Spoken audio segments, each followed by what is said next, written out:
Hi, my name is Karthik and I'm an alcoholic. I'm recording this now from the 64th Icky Paw in Austin, Texas in July 2024.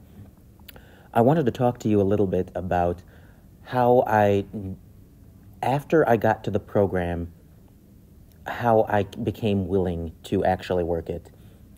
When I got sober, I had no legal problems at that point in time. I did get sober because I knew that would be an eventuality because of the way I was drinking and drugging, but that wasn't something that had happened yet. So when I did come to the program and when I went to rehab, most of the other people there who were alongside me had a DUI or a nudge from the judge, something along those lines. And to be frank, when I came and realized that, I kind of thought that I was a little bit better than. And I also thought that this meant that maybe I don't have to jump through the hoops as stringently as they are because they have to do so for legal reasons and to stay out of jail. So that kind of, as well as the desire to keep drinking, but with that as well, that ego left unchecked, I wanted to work the program my own way. That obviously did not work out well, but let me tell you why. So when I got to the program, I wanted to pick and choose among the steps. One, I'd already realized one long before I came to AA. 2 and 3 mention God or reference God, and I wasn't really into that. I was atheist at the time. 4, I was willing to do. I definitely saw that as necessary. 5, I didn't want to involve another person, and, another reference to God I did not particularly care for. 6 and 7, I thought didn't really apply to me. 8 and 9, I was definitely willing to do, and in fact, I was quite eager to do that stuff because I wanted to move on with my life. And part of me wonders if I just subconsciously wanted to set myself up for the next relapse. Because, if I've at least cleaned up the damage from the last one, I should be able to start off with at level 1 again without people being mad at me from the last bender. So I also didn't want to get a sponsor per se because that to me kind of implied that this person has to be better than me, smarter than me, more spiritually advanced, and I had too much ego to admit that. So that first attempt at getting sober did not work out for me. The second attempt, I thought, well, hey, I should be able to smoke weed because that's, I'm not being drug tested like a lot of these other people I see. And I wanted to just plain have a little bit of fun, I guess. That's the way I would have put it at the time, although I didn't realize that a lot of the suggestions that we have in the program come from experience. And the people who told me that I can't smoke weed in the program are very much the people who are trying the exact same thing back in the earlier days of AA. They were the same people who thought like I said, that they tried those rules and they found out the hard way that you cannot smoke weed successfully in AA.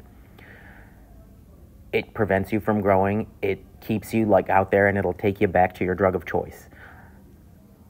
So I learned that the hard way. I tried to continue to not have a sponsor, and then I learned the hard way that I can't stay sober doing that. I tried picking and choosing with the steps. I learned the hard way you can't stay sober doing that. And then, finally at some point in this, it was about 9 months after I first came to the program, I started to become suicidal. And, thinking about suicide as a legitimate option kind of puts a lot of things in perspective. It made me realize that if anything is to be tried, it is to be tried now. So I went about the program with a lot more seriousness, and quite frankly, I wasn't sure that it would work. But I at least wanted to say gotcha to the old-timers who were giving me advice along the way. I wasn't, like I said, I wasn't necessarily sure that, it would work for me, or, I thought that I knew better about the 12 steps than other people did. And so, I really had just wanted to be able to say that I did all of the program to the best of my ability, and it still didn't work. And, before, when old timers ask me hey, oh, did you try not smoking weed? It's oh yeah, I really didn't even try to resist it at all. I happily embraced it as oh, this is my one crutch that I'm going to keep so that I can still tell myself I'm cool or relevant or this or that, or just plain to have fun, and all of that. I didn't yet realize that fun comes from working the 12 steps. It comes from the promises, the third step promises that they talk about on page 63, the 9-step promises that they talk about on page, blanking on the page, I think it's 87, or 83. But yeah, when I did try the program to the best of my ability, I haven't found it necessary to have a drink or drug since. And I've got 15 years sober right now myself. So, you kind of have to have that humility to say, not just the willingness to do the work, but also the humility to say that, hey, I don't know what I need to be willing to do. You have to have the open-mindedness to try something new.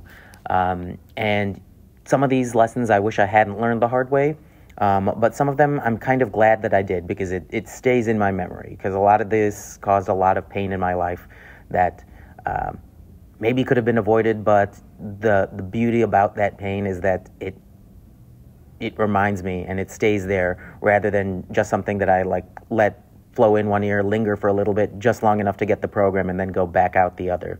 So that's what I have for today. Thanks for listening to my story.